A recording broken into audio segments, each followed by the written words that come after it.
대제사장 여호수아는 여호와의 천사 앞에 섰고 사탄은 그의 오른쪽에 서서 그를 대적하는 것을 여호와께서 내게 보이시니라. 여호와께서 사탄에게 이르시되 사탄아 여호와께서 너를 책망하노라. 예루살렘을 택한 여호와께서 너를 책망하노라. 이는 불에서 꺼낸 그슬린 나무가 아니냐 하실 때에 여호수아가 더러운 옷을 입고 천사 앞에 서 있는지라. 여호와께서 자기 앞에 선 자들에게 명령하사 그 더러운 옷을 벗기라 하시고 또 여호수아에게 이르시되 내가 네 죄악을 제거하여 버렸으니 네게 아름다운 옷을 입히리라 하시기로 내가 말하되 정결한 관을 그의 머리에 씌우소서 하매 곧 정결한 관을 그 머리에 씌우며 옷을 입히고 여호와의 천사는 곁에 섰더라. 여호와의 천사가 여호수아에게 증언하여 이르되 만군의 여호와의 말씀에 네가 만일 내 도를 행하며 내 규례를 지키면 내가 내 집을 다스릴 것이요 내 뜰을 지킬 것이며 내가 또 너로 여기 섰는 자들 가운데 왕래하게 하리라. 대제사장 여호수아야 너와 내 앞에 앉은 내 동료들은 내 말을 들을 것이니라. 이들은 예표의 사람들이라. 내가 내 종 싹을 나게 하리라. 만군의 여호와가 말하노라. 내가 너 여호수아 앞에 세운 돌을 보라. 한 돌에 7 눈이 있느니라. 내가 거기에 새길 것을 새기며 이 땅의 죄악을 하루에 제거하리라. 만군의 여호와가 말하노라. 그날에 너희가 각각 포도나무와 무화과 나무 아래로 서로 초대하리라 하셨느니라. 오늘 본문은 8개의 환상 중에 4번째 환상입니다. 스가랴는 대제사장 여호수아가 여호와의 천사 앞에 섰고 사탄은 여호수아 오른쪽에 서서 그를 고소하는 환상을 보았습니다. 지금까지 3개의 환상이 땅에서 유다와 예루살렘에 여호와의 집이 세워질 것을 보여주었다면 이제는 하늘 법정에 서 있는 대제사장 여호수아에게 초점을 맞추고 있습니다. 하늘 법정에서 사탄은 대제사장 여호수아를 고소하였습니다.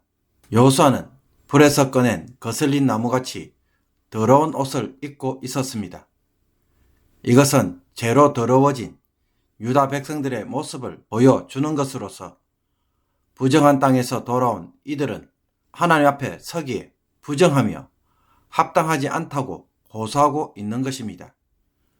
대제사장 여호수아에 대한 사탄의 이런 책망은 하나님이 예루살렘을 다시 선택하시는 것에 대한 도전입니다. 부정한 자를 다시 선택해서는 안 된다는 것입니다. 이런 사탄의 고소에 대하여 하나님의 반응은 무엇입니까? 하나님은 사탄에 대하여 2번이나 너를 책망하노라 라고 하면서 도리어 꾸짖습니다. 귀한한 백성들이 부정한 자이기는 하지만 그러나 불에서 꺼낸 나무라는 것입니다. 불에 탄 것처럼 그들은 충분히 자신들의 죄악과 부정에 대하여 심판을 받고 통과했다는 것입니다. 즉 하나님의 진노의 형벌을 다 받아서 이제 끝이 났다는 것입니다. 그러므로 하나님은 더러운 옷을 입고 있는 여호수아에게 그의 옷을 벗겨주신 후 그의 죄를 제거하시고 대제사장의 아름다운 옷과 정결한 관을 씌워 줍니다.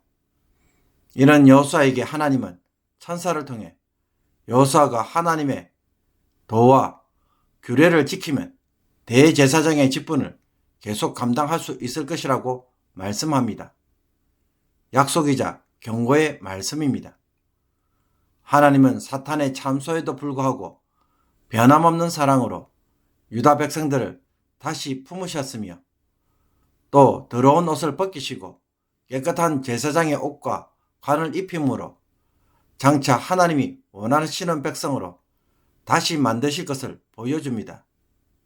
이런 하나님의 의지와 약속에 대하여 대제사장 여호수아, 즉 유다 백성들은 어떻게 반응해야 하겠습니까?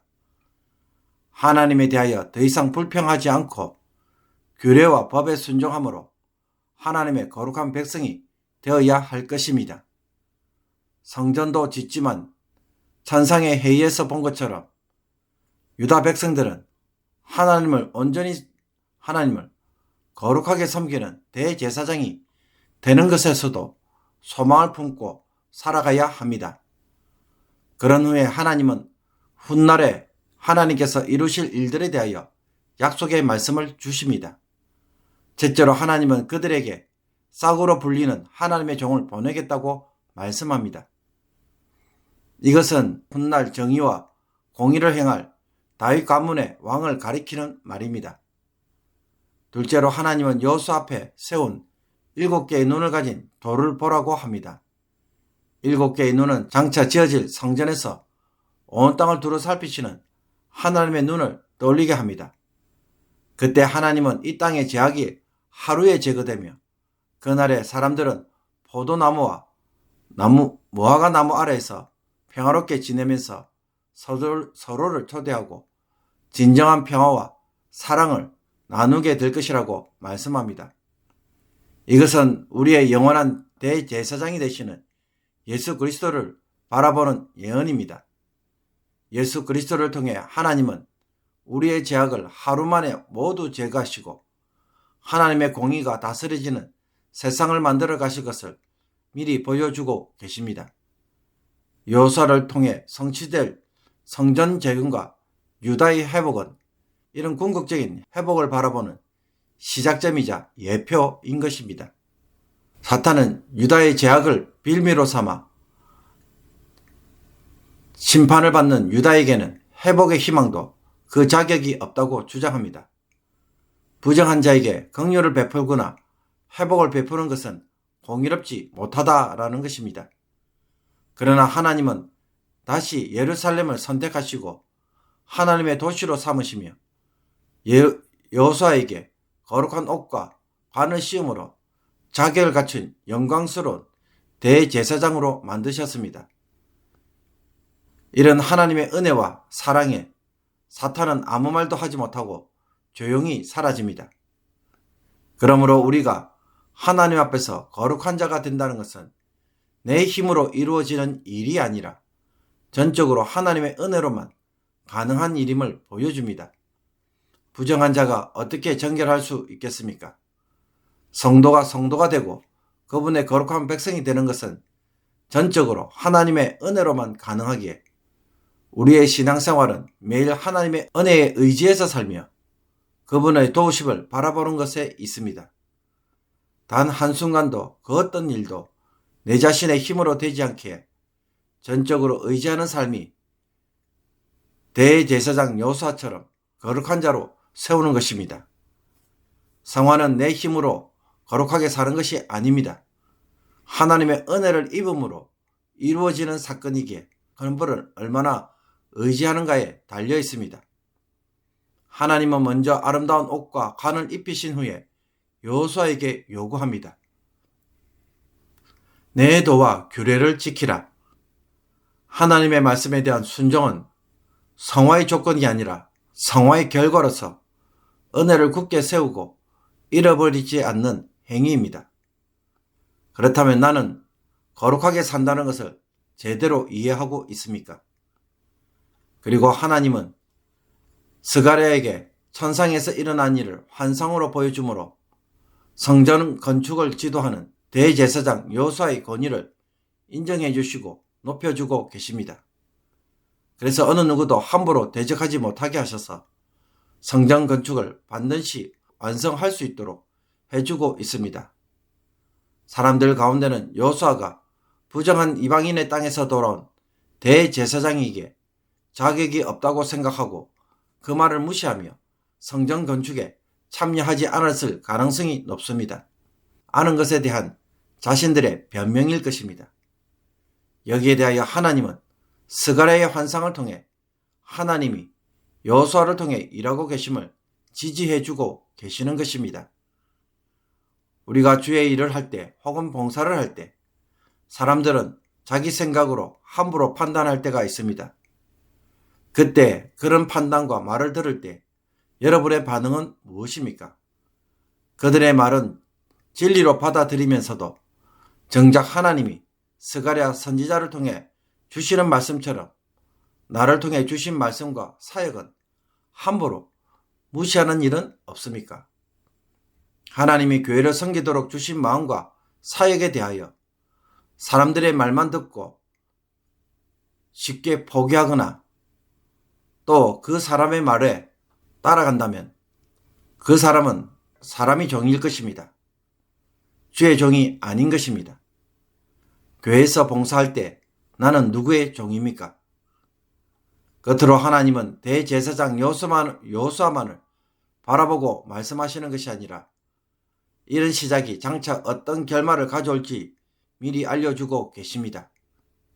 유다 백성들이 하나님의 말씀에 의지해서 오늘 초라하지만 하나님을 예배하는 자로 살기 위해 하나님이 거하시는 성전 공동체로 살아갈 때에 장차 예수 그리스도를 통해서 우리의 죄를 용서해 주시고 친히 성전이 되어 주시며 모두가 하나가 되는 하나님의 잔치에 참여하는 그 나라를 반드시 이루실 것을 약속하셨습니다. 그러므로 지금은 작고 보잘것없는 순종이지만 이 순종을 통해 하나님은 하나님 나라를 이 세상에서 온전히 세워갑니다. 나의 순종을 가볍게 여기고 안 해도 되는 것처럼 혹은 쓸모없는 것처럼 여기지 않기를 바랍니다. 회복을 위한 유다 공동체의 이런 순종은 나중에 메시아가 되시는 예수 그리스도께서 오시는 사건이 되는 것을 기억하고 오늘도 작은 순종도 기꺼이 행하는 성도가 되기를 주님의 이름으로 축복합니다. 기도 드리겠습니다. 불에 거슬린 나무처럼 부정한 자임에도 불구하고 은혜를 품어주시고 하나님이 함께 하시겠다고 하시며 하나님을 섬기는 대제사장으로 세우시는 하나님.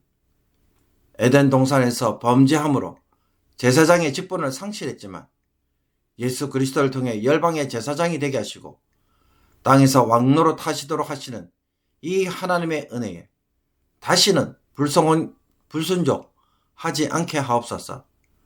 거룩한 자로 다시 세우시고 모든 죄를 제거하셨사오니 오늘도 하나님의 법도와 규례에 순종하며 살아가게 하옵소서. 하나님을 기쁘게 섬기는 제사장이 되게 하여 주옵소서. 사람들의 말에 이리 흔들리고 저리 흔들리는 자가 되지 않기를 원합니다. 하나님이 친히 변호해 주시고 높여 주실 것을 알고 하나님께 충성하는 주의 종들이 되게 하여 주옵소서. 예수 그리스도의 이름으로 기도하옵나이다. 아멘.